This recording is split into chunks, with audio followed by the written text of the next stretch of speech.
Welcome back, everybody. This is Night Flight. I'm Judith Grover, and today it's time to talk to Troy McLachlan again. We have done a couple of interviews, and you know that he's the author of The Saturn Death Cult.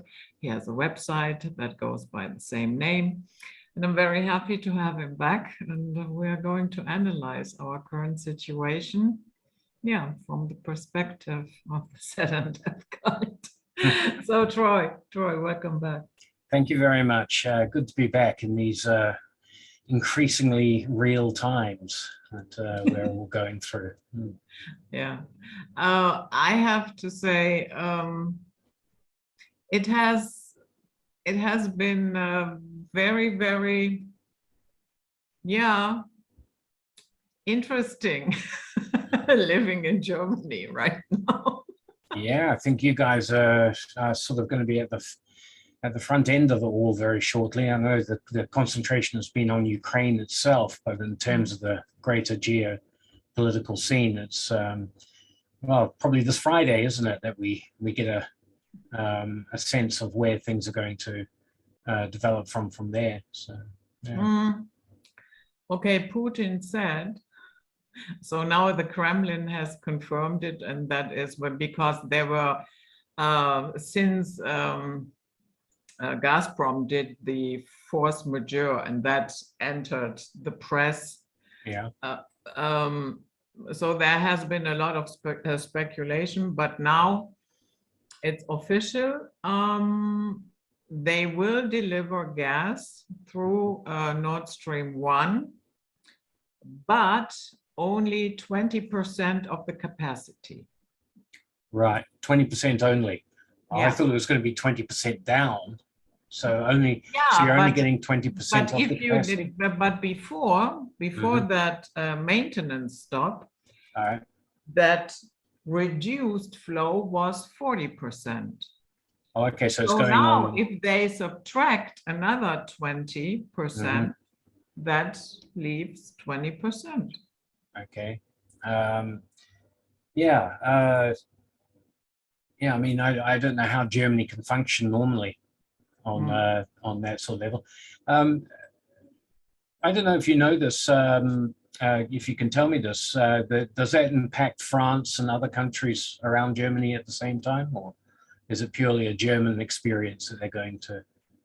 Well, it definitely hits a lot of countries, but the very awkward thing is that Germany delivered gas to Poland. Their, their gas storage now is 90% filled. And I don't know, ours is 40–50%. So they diverted German gas onto Poland to get their supplies up. Yeah. At the expense of German supplies. Of course. Right. All right. Yeah, that seems to be a feature of countries that are ruled by globalist, politicians of that nature. There's no, they simply refuse to look at the national interests as opposed to their game plan. For in the case of Germany, of course, you're linked into the European Union and its objectives. And so on, but it's interesting. I read I've been listening to people sort of sum up what's going on in Europe, including where I live in the UK, that opted out of the European Union several years back now, and so on. That's still causing problems here in terms of division amongst the population, but as I said in the last, as this roundup sort of said, in the last couple of months, we've seen Macron's government in France collapse to a point where it's dysfunctional. The Italians are actually going through that right now with their appointed Prime Minister Draghi and the various groups there. Angela Merkel is not seeking re-election, so there's a certain amount of what is the word? Insecurity as to who is going to be in charge of the German side of the equation. We've seen the Turks become very militant with regards extra NATO joining by that's Finland and Sweden and such. We've also we've seen the rise of the farmers' rebellion in Holland. So we have the Dutch farmers who've been joined by various farmers in Europe. That seems to be a growing mechanism. And of course, here in the UK, Boris Johnson has been ousted as Prime Minister and resigned, and that's the end of his tenure here. So the overall political stability of Europe seems to be completely in collapse mode at the moment, in terms of predictable solutions to the problems facing Europe. Yeah, yeah. France also has the problem that a lot of their nuclear power, they had to shut down several plants because they have not enough water to cool them. That is one reason. And then there were some technical issues as well. Right. So there you cannot expect, to see a lot of help. And Austria is in the same boat. Yeah, our direct neighbors. Even Switzerland. And then within the European Union context, there's a lot of pushback happening with the Hungarians and Czechs and even the Poles in terms of what powers Europe can exert. In other words, the unity of the European Union is looking increasingly more shaky, literally by the week. Yeah, but they managed to raise their payments. Yes, which by 8%. Yeah. And then of course you've got Russia itself, as sort of cast as a bogeyman in all this, who their economy is doing the absolute opposite of the intentions of sanctions. They've made more money from oil than they ever have before because of the price of oil going up. They're finding new markets in terms of what's called the BRICS countries, and so on. Of course, something we should also remember is what's happening in Sri Lanka may be very much a harbinger of of what we could expect in even some of the more developed countries. It's coming down. Is it all planned? Is it all part of a grand design, or are the wheels falling off the great globalist vehicle that we've been on for the last 50 years? To a certain degree, I have a feeling that some of it has a life of its own now. And it's no longer really controllable. Absolutely, it's the speed wobbles. The wheels are not falling; it's just speed wobbles. It's that whole thing when you're sort of approaching 100 miles an hour, you can easily lose control of that car. And I think there's been a lot of evidence that they've tried to accelerate the process of globalization. I think that's what happened under the pandemic situation. We saw an acceleration of plans towards objectives that really required a much more sort of undercover approach, silent approach, quieter approach, but they've had to go a lot harder than they initially intended to go. And they certainly, according to one school of thinking, they haven't been able to create the alibis to explain situations as well as they would have hoped. I am of the school that thinks that the Russian situation was meant to be a whole lot worse, as in an actual nuclear exchange of some kind, to justify martial law throughout the West, throughout the the Western Alliance countries, if you can call them that, NATO countries and so on, where martial law would be the means by which they would control the population to then institute the changes to the various countries required to bring them more into a worldwide government sort of idea. So I think that was the one thing that they were hoping, well, that they had planned on was a quasi-world war conflict that would give them that kind of power. And it just has not, the Russians have not responded in that way to the way that they expected. And they've not been able to actually, bring that about as such, thankfully. I mean, we're in a sticky situation as it is, and everybody is very much concerned of the potential for a nuclear flare-up.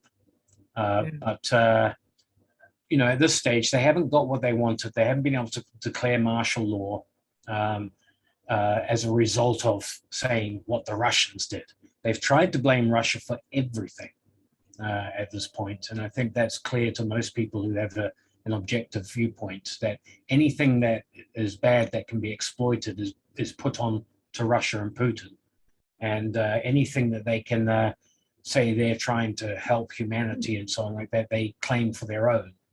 And so the level of outright propaganda from Western media has been breathtaking, absolutely breathtaking, just how far they're willing to go. Especially the British tabloid newspapers. It's quite incredible, some of the stuff that they put out expecting people to believe. 1 minute Putin's got cancer and he's going to die tomorrow. The next minute he's personally executing people, in the Donbass for fun. And it's just it's an unbelievable level. It surpasses some of the stuff that used to be thrown at Trump in the United States in terms of what was, it's almost to the point where you think to yourself, if you actually told the truth, it would actually serve you better for the outcome that you're trying to bring about. You don't need to feed us this, hyperbolic sort of extreme stuff in order for us to sort of make a decision as to which side is wrong or right. Just give the news as it should be, and let us make that decision.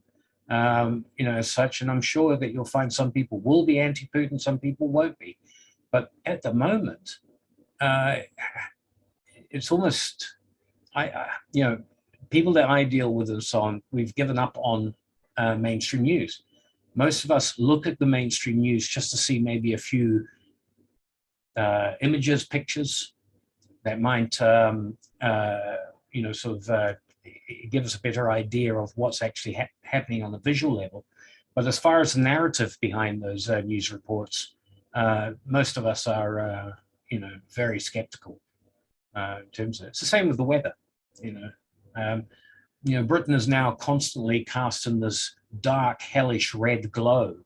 On the news, and people have gone back in time and shown how that's changed from an orange glow for sunny weather, and it's the same temperatures around the country, and now it's this deathly red, sort of glow. It's all psychological, and it's been done on purpose. Yeah, here it's the same. You have a couple of days, what we would call usually, summer. Okay. Yeah. Mm-hmm. Summer can be hot, always was. Yeah. So, and now here is total panic. The body is so stressed, even with 25 degrees. That is where it starts, and then it gets dangerous. And my goodness. Yeah. Europe went through a mini golden age at I think it was the end of the Middle Ages, where they had long extended summers. And if they had been taking accurate measurements at those times, it would have been in the 30s quite a lot, at that time and so on. In other words, there was a time in Europe in the Middle Ages where it was warmer than it is today.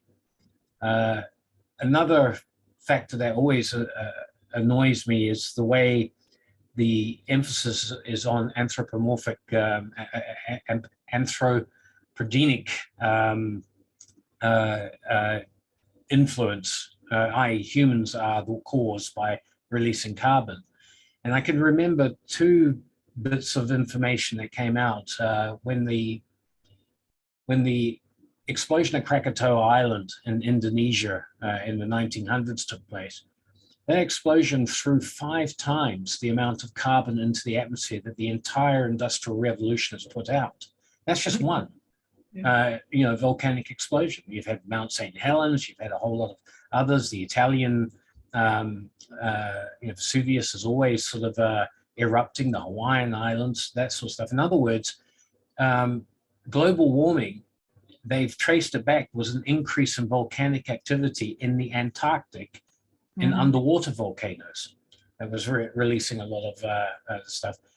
And then the other thing that came to my that I learned because of the various studies I do in cosmology related to my book, Saturn, Death, Cold, is that all the planets are warming up.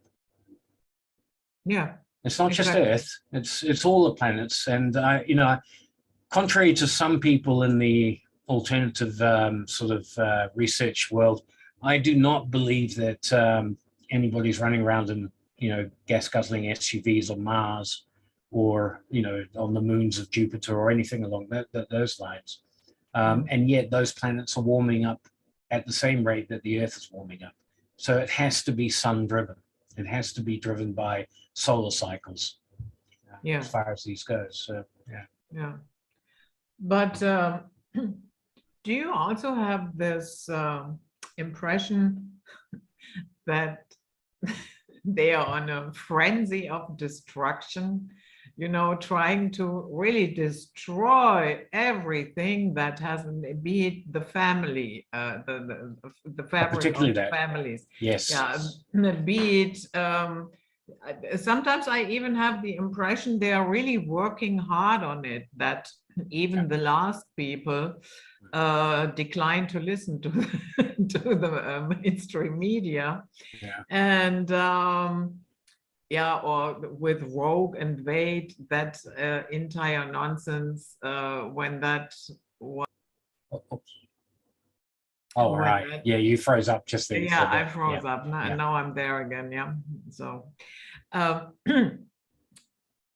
yeah, abortion is not illegal in the United States. It's up to the states now. And so and how can you be so eager, to kill babies? What's wrong with you? Yes. And so I don't know, wherever I look, and now here, this collapse, I am expecting a collapse, because here there are already certain factories that are closing.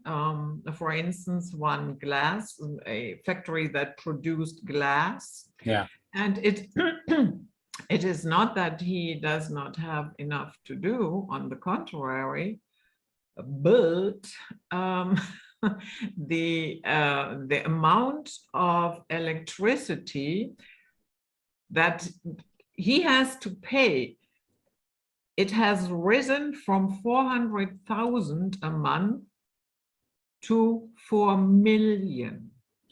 Yeah, that's there has to be some sort of design behind that to want to close down industry. As such. So what I assume is that they would like to see Germany a farmer's land, and everybody is riding a bike. And they spend their winters in they have introduced now in fire stations and at schools, in the gymnasium, to put up places where people can come when they are freezing during the winter time. All right, so sort of a variation on the public air raid shelter against cold. So you have to go. You can't heat your own home as such. It's all geared towards control mechanisms by a people who are Malthusian in their thinking. The English, what was he, a priest, Thomas Malthus, with his ideas that that population, overpopulation is a function of the ability to produce food and energy for the population as it is, and therefore there's a carrying capacity, which has now, gone further, where scientists will point to petri dishes and their ability to hold bacterial growth. They will overflow at some point, and of course we're then reduced in their minds to the idea of being bacteria, with the earth being a petri dish, and humans are the bacteria who are going to overflow, destroy the whole thing, and basically become a virus on the Earth's surface to life in general. And their objective to that is to actually stop the process through something that a lot of people have hinted at, discussed in the alternative research side of things. My own book goes into it, which is population control through population reduction, and that magical number of bringing everything down to 500 million on the population. I see that the Georgia Guidestones were smashed up. That is weird what's going on there. Just for your audience, if they're not aware, the Georgia Guidestones, that monument to globalism, with its first commandment to keep the population at 500 million. When they were put up at a time when the population was well over 6 billion at that time. So at this stage, we're talking about 7 billion people having to disappear quickly in order for that to come about. Now, was it destroyed because it had become just too obvious? The awareness of what was written on those Guidestones, and the people who had supported it, the famous people over time who said it was a wonderful, rational document for how humanity should proceed. Was it destroyed to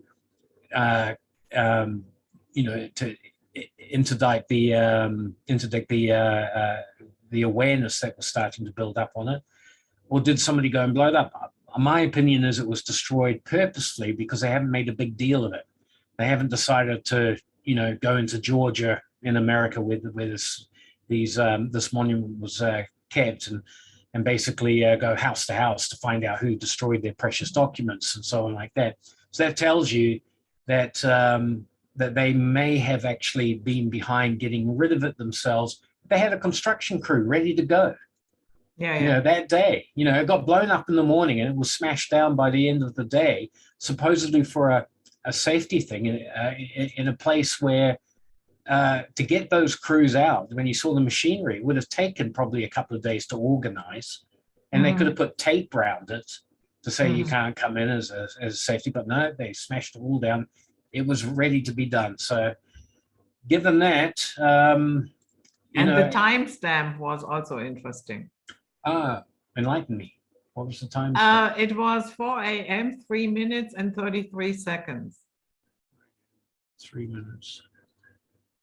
I haven't got the significance of that. What? You'll have to enlighten me on that. 3 minutes, 33 seconds. Right. 33 degree. Yeah, 33. Yeah, gotcha.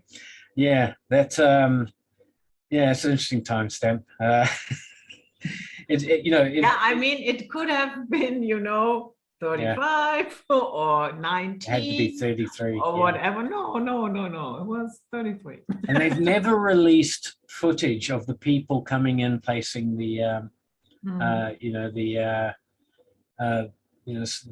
the explosives, if it were explosives. There was a theory at one point that it was a lightning strike because of thunderstorms around the area. And of course, the evangelical fundamentalists believed it was God striking down the world order and its plans and so on. But that was one theory.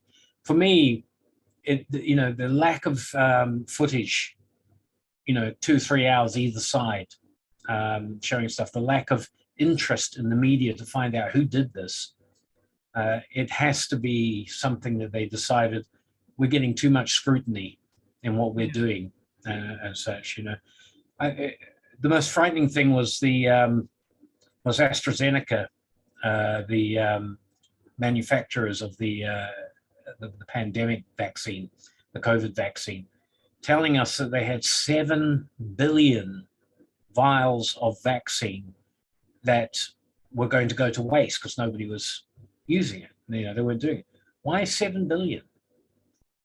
Why not 7.5 billion to cover the entire planet? If your aim was to sort of help the whole of humanity, why does it stop at 7 billion? Why were only 7 billion, vaccines available for a population of over 7.5 billion? Again, it comes down to that 500 million population factor that the Guidestones talked about. But yes, the acceleration in your face approach that seems to be everywhere now with regards to the authorities for what they are trying to achieve it's now become so obvious that I believe even the most obstinate person that, it's just coincidence, this is the way humanity rocks on, it's not, not a big issue, and they still have trust in governments and so on like that. Even such people like that, I'm sure, are looking at the overall picture and wondering what, is there some kind of agenda here that is being pushed overtly as opposed to covertly? In the last, I think in the last year, in the last couple of years, we've seen this acceleration. Yeah. So I would say, let's speculate a little bit. Let's say Germany goes bust, belly up. Right. That would mean the entirety of Europe sooner or later is also going belly up. At least the EU countries. Yep. Yeah. Yep. So I would actually say that we shouldn't see it as countries. We should see it as banking enterprises. Yeah. Of which, if Deutsche Bank goes down, Deutsche Bank is the German world player. There's a number of other players in the German financial, but the Deutsche Bank is the big boy there in terms of that. You got JP Morgan, Bank of America, Wells Fargo in the United States. You have a couple of banks here in the UK. That's your sort of, and then of course the Japanese banks are the other big ones. The Swiss banks are pretty big, and a couple of French banks. But if Deutsche Bank, sort of ends up in a liquidity crisis that impacts its derivatives, its the derivatives markets where it holds a lot of these crazy, what Warren Buffett called financial weapons of mass destruction. And so it's like, it's what's his name, the author Ernest Hemingway, when he was asked how did he go bankrupt, very slowly, then all of a sudden. And this is what happens in financial crises. It leaps across borders at light speed before political organizations within those countries can even react. The banks are under, and they try to keep it quiet. They do. We know that the American Federal Reserve has bailed out more banks overseas than it has in America, and technically they shouldn't. That's not their thing to do. But that's because the American central bank is part of the Bank of the Bank of England or the City of London, and virtually the whole of the Western financial system is really a supra nation in its own right. I call it a kingdom of merchants or merchant bankers. These are people who just don't see the world in terms of Germany, Britain, United States, France, this kind of stuff. They see the world in terms of central banking and not central banking, and everything must be brought under the central banking auspices. A lot of the Middle Eastern wars, Gaddafi had to be gotten rid of. First thing they're stuck in, a central bank. Not a hospital, not a sewage system or something like that could help the actual people. It had to always be a central bank. And a lot of the problems that are ginned up with the Islamic world are because the Islamic world will not subscribe to an interest, a debt-based financial system that the central banks run in the Western world. They won't go that way with yeah, I know. Although if, let's say, you have a credit at any bank, let's say in Abu Dhabi, you will pay interest as well. Oh yeah. They call them fees, don't they? Yeah. As Yeah. far as that goes and such. The difference with them is that they don't issue the money as a debt to begin with. All right. So if you take a Saudi Rial or the currency of that thing, whatever country in the Middle East you've got, it's not actually issued as a debt on the nation to start off with. All right. And that's the key feature of the Western central bank. It's the key feature of when we look at the United States and its revolution. A lot of people erroneously believe it's a revolt against the monarchy of England at the time, when in fact it was more a case of a revolt against the taxes imposed by the monarchy of England because of the debt-based financial system in England, giving loans to the monarchy to fight its wars, build its empire, and so on. And the monarchy being under pressure to repay those interest loans back, so on. So they decided they would put the burden on the colonies, and the colonies said, "Fine, if you want to do that, we expect to have representation in Parliament in the UK." And the Brits said, "No, sorry, you're just going to pay the taxes."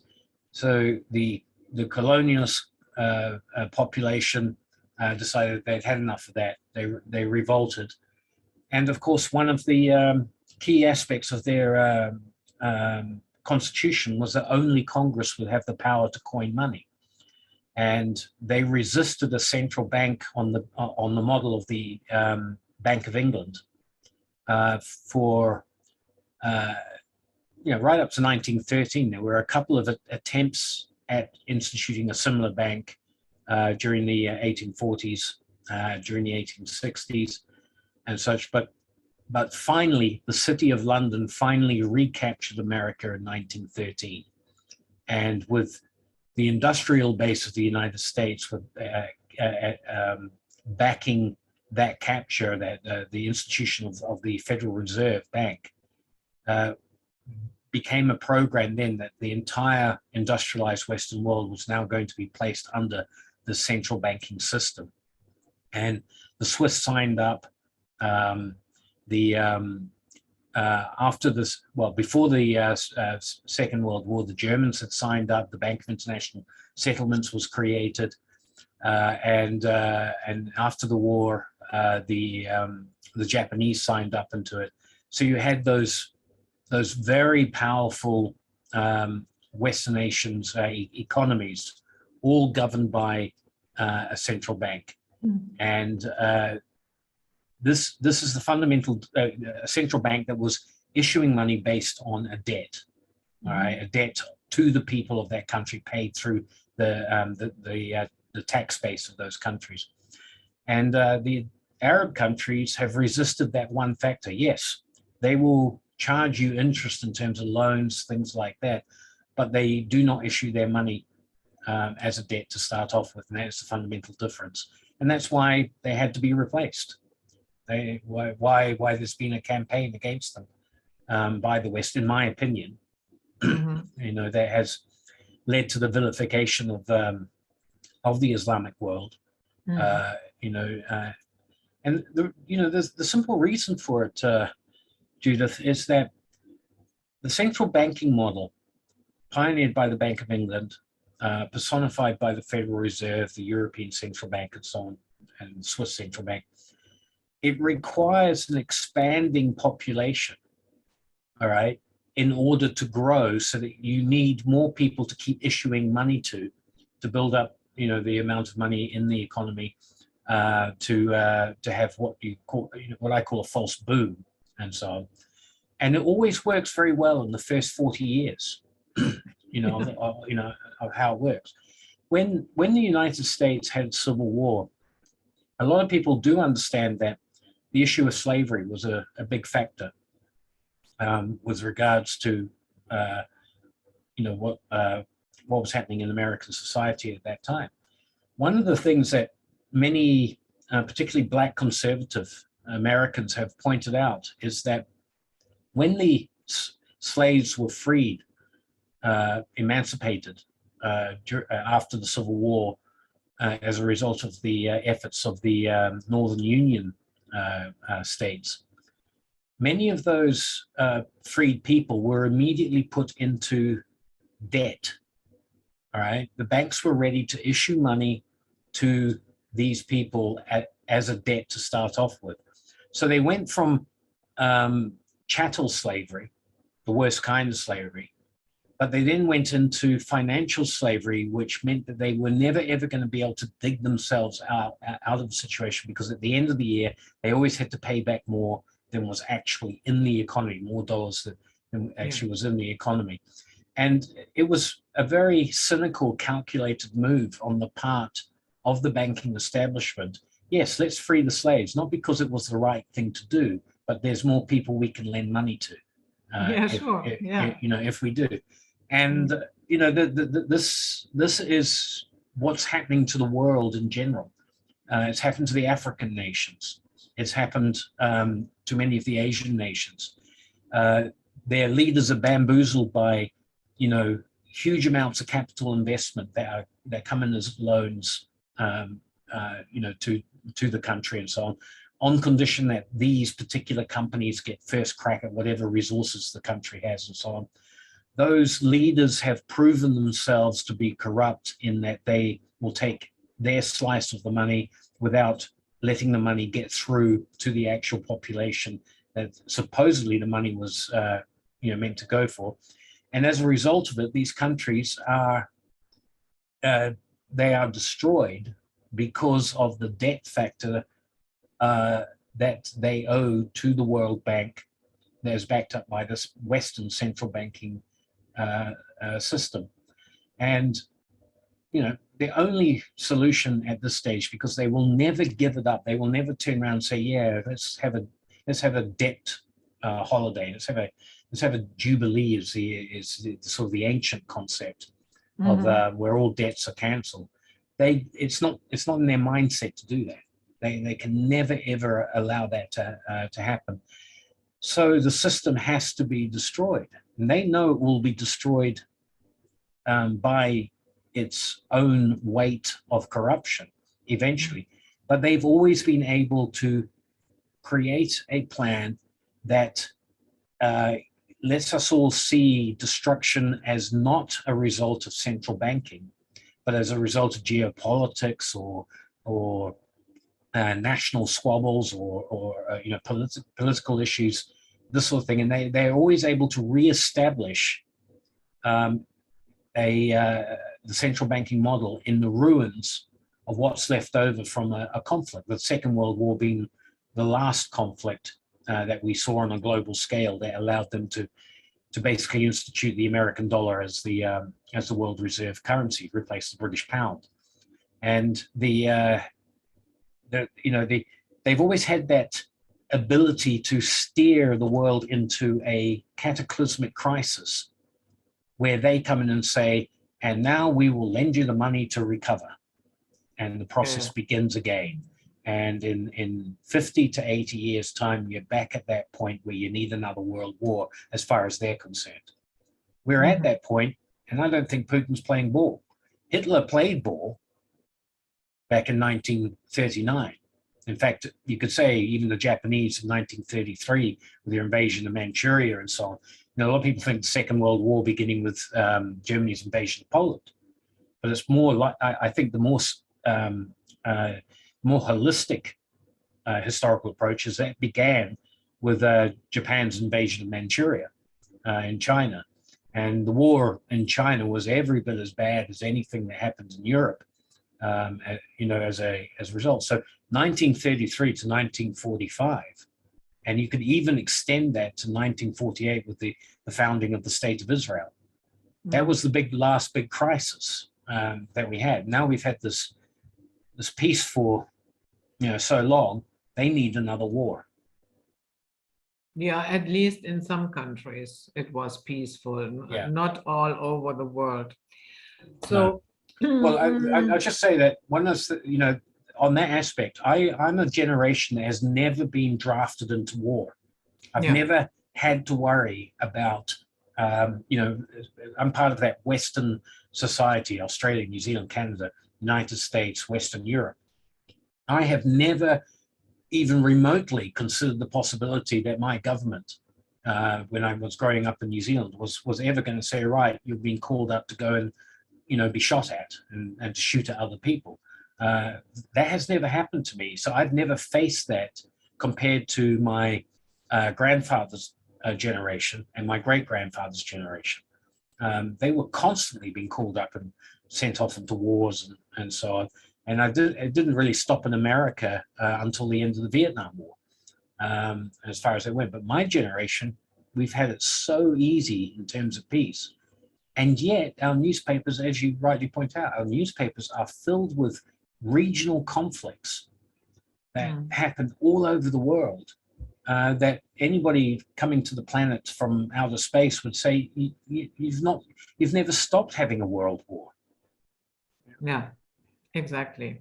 So when I look back at the last 2 years, it's almost 2.5 now. So we had the health crisis. And then after a while, of course, we had the savior in form of a vaccine.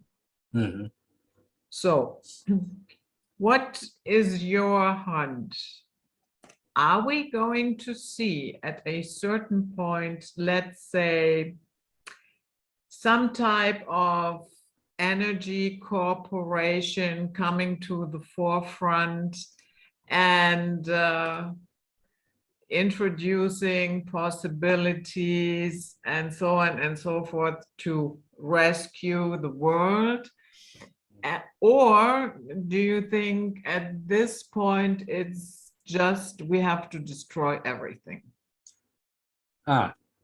If it's what I think, as far as that goes, I think that there will be a fundamental shift in how people understand money and the way it operates in society. I've been one of the things that I learned, or thought I learned very early on, was that much of the left versus right paradigm of thinking, the geopolitical idea, especially having grown up during the last part of the Cold War and so on, the communist versus fascist, East versus West, all this sort of stuff like that. Everybody was barking up the wrong tree, because the biggest shock that I ever had was to find out that during the Second World War, German bankers and British bankers carried on with each other in terms of business as normal. There was no break in the communications between the bankers of the Axis forces and the bankers of the Allied forces, and even the bankers that were involved with dealing with communist Russia at that time. They all carried on as if they were above all the petty squabbling going on in the world in terms of how it works. So that told me that the power resides with the banking establishment.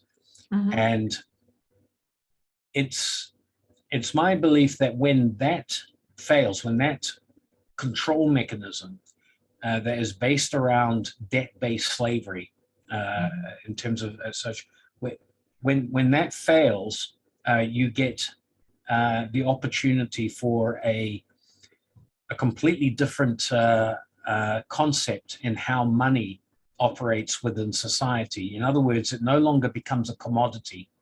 It becomes the means of exchange and the measure of work done that it should be. And and instead of being controlled by private corporations, because that's all, the central banks are private corporations. There is no doubt about it.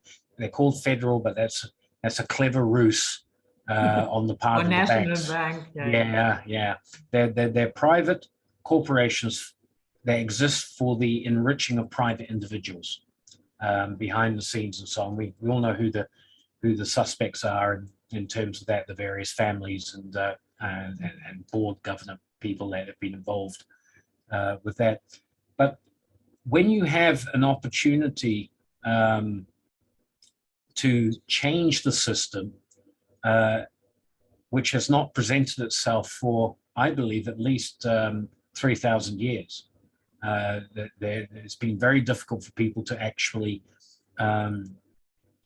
change the system in such a way that the central banks can't reassert control over time. This is, in my book, Sad and Death Cult, I make the case about the temples, of the religious temples being the epicenter of where central banking actually comes from. Central banking is a result of religious organizations that had control over populations, primarily in terms of their religious thought, that moved into the single most important factor in everybody's life, the ability to buy or sell in order to live. And when you control that through the measure we call money, then you have central banking. And if it comes out of a temple, or if, it's not a coincidence that all these central banks kind of look like temples in the way they build them and so on. There's that connection that goes all the way back to ancient times. But they've never faced a population that has a viable decentralized alternative. All right, and they're trying their best to subvert that decentralized alternative, which is the cryptocurrency system and so on. They will try to control the internet. They will try to institute what they call central bank cryptocurrencies, digital currencies, as they like to call it, which we have already. Most of us operate with a digital form of money in terms of our cards. Very few of us use cash now. And I do. I always do. Yeah, I'm very stubborn that way. Yeah. But, when my mother was growing up and got her first job, Friday was that little brown packet of cash. That's how you got paid. Now it's all goes straight into your bank account and so on. They said that was to stop armed robbers, from taking the money and so on like that. But cash has always been a very empowering part of the money. If you have cash, you can do things that you can't. You can do things without being scrutinized in the way that you are scrutinized by your bank whenever you buy something, through your bank account, through your card. So a decentralized. So you do not think there will come a savior via a energy corporation or whatever? No, a savior by an energy corporation. No, I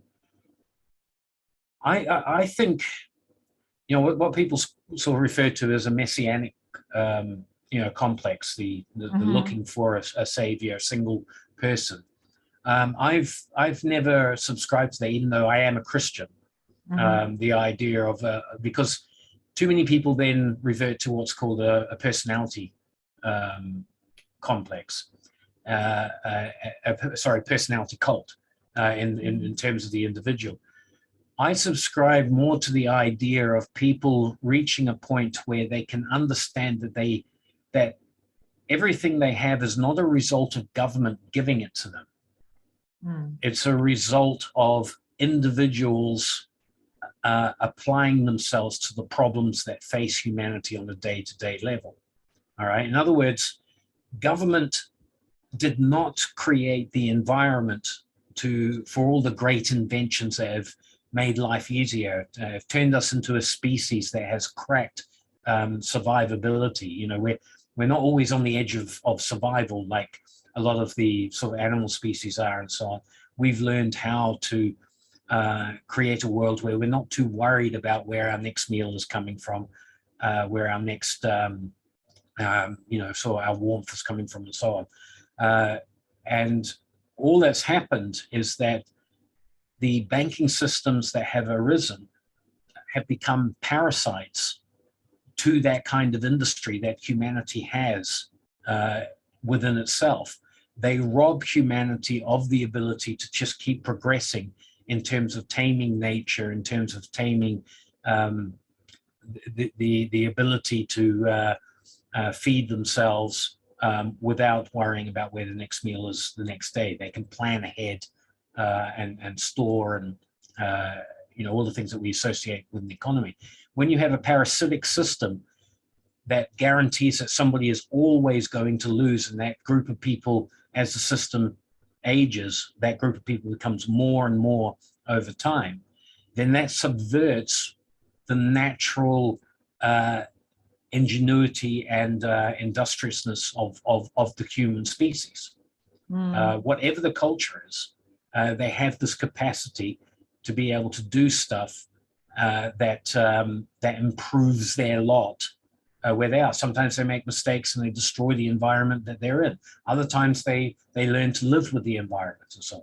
But wherever you've got that parasitic central banking model, it's ultimately going to end up in destruction because somebody always loses as a matter of course. So to answer your question about a messianic sort of idea, I'm a great believer that when the whole of humanity comes to a point where it can trust the weights and measures by which we govern ourselves, and by that I mean actually govern ourselves. We don't need somebody to come in and say, you two want to do business, you have to have me telling you how to do it. Yeah, through licensing and all this sort of stuff, right? And funny thing, we have seen in Italy, governments come and go for quite a while. And actually, Italy ran best when in those phases when they didn't have a government.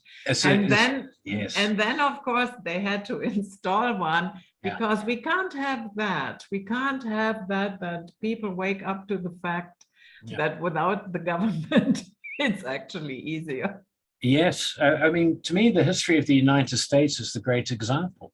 All right, once they whatever the political issue today about the advancement of the white colonialists into Western, go West, young man mentality that they had at that time, and so the people who were moving west hardly gave a hoot what was going on in Washington in Congress.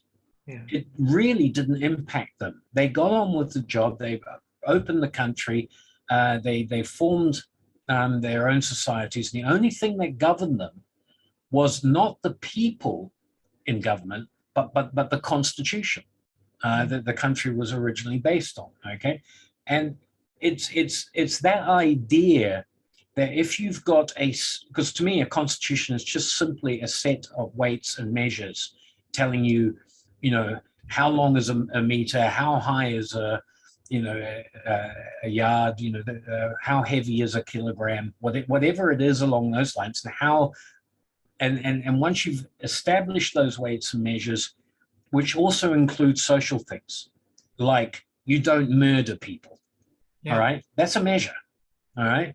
You don't murder people, you don't rape people, you don't kidnap people, you don't do, these are social measures that anybody can understand.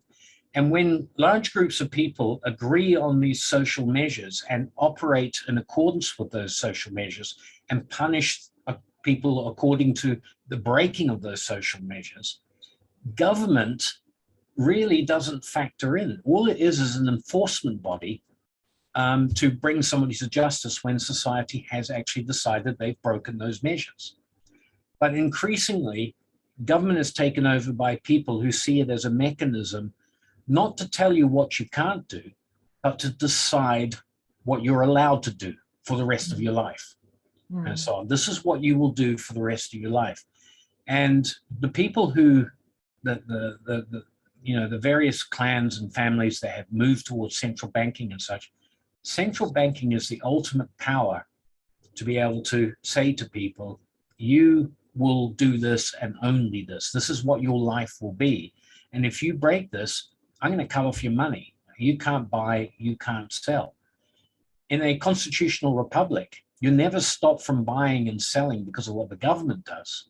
You stop from buying and selling because the rest of the people won't do business with you because you're breaking the law. That's the fundamental difference.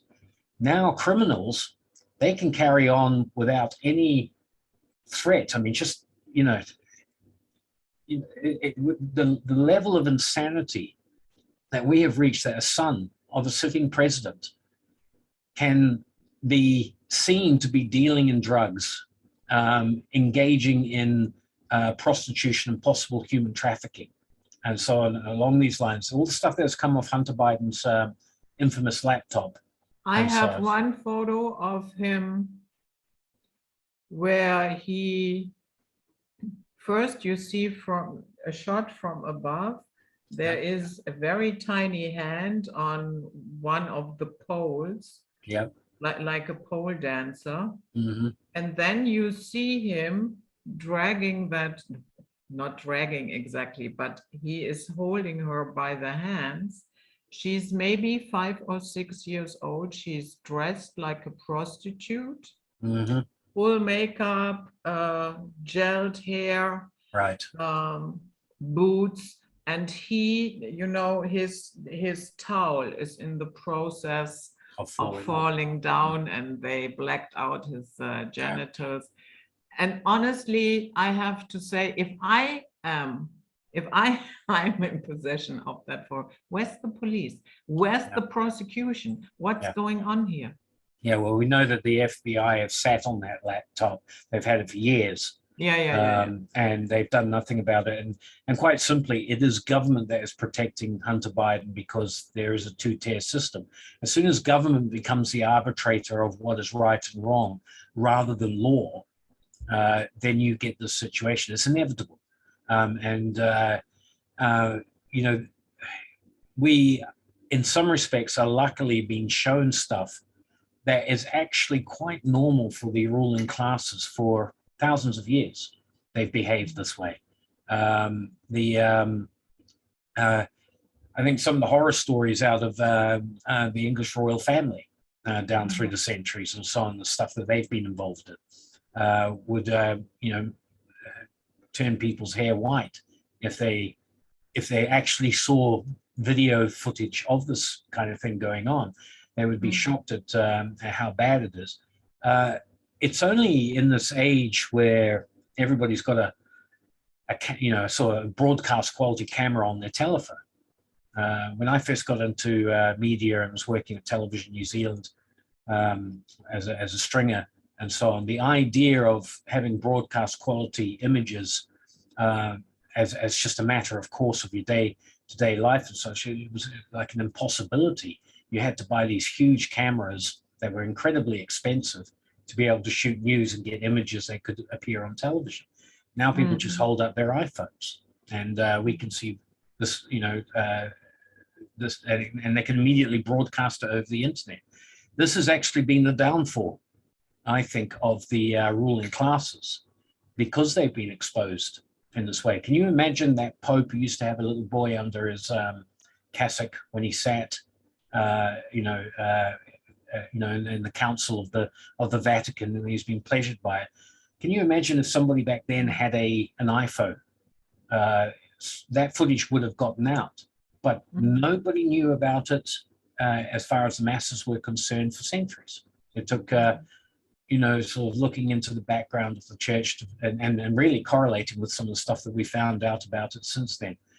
But this idea of a two-tiered or multi-tiered sort of society where weights and measures simply do not apply according to what part of society you belong to, I think is the thing.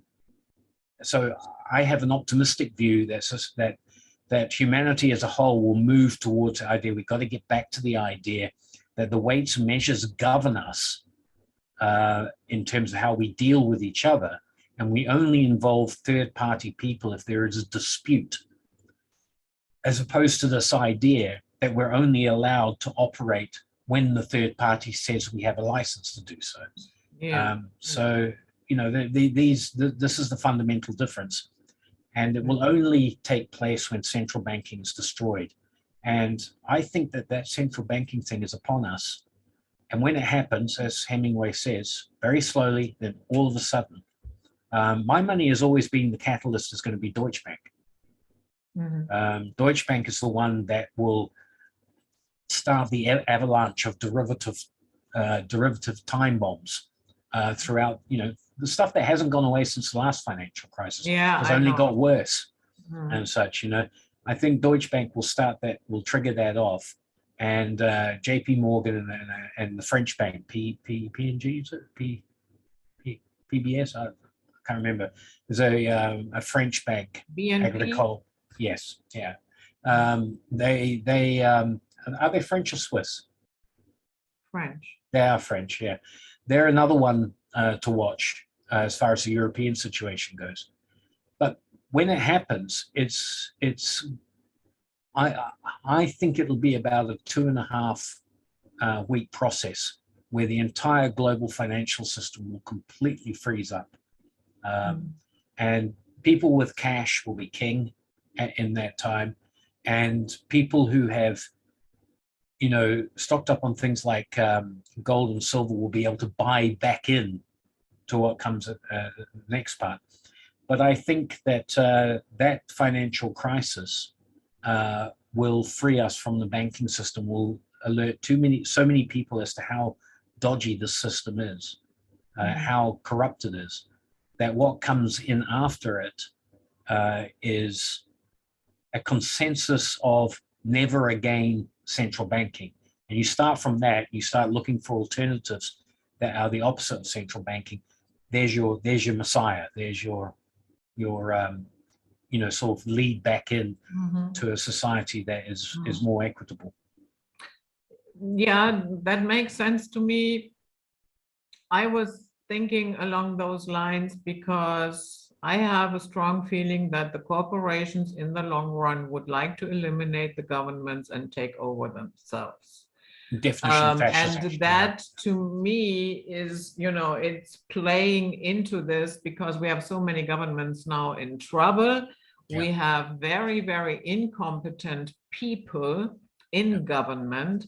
So already people are sick and tired of this nonsense that's going on. Yeah. And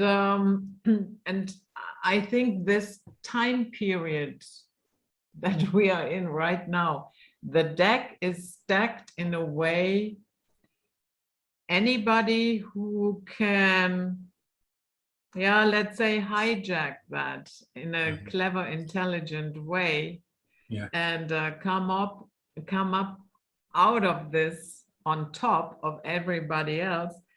And it doesn't have to be a, let's say, political, extreme parties, extreme figures that people start following because they are so sick of the rest of the nonsense. It could also be, economically,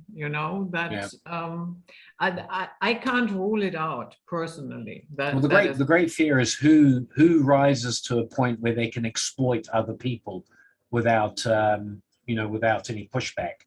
Who gains that power to exploit others.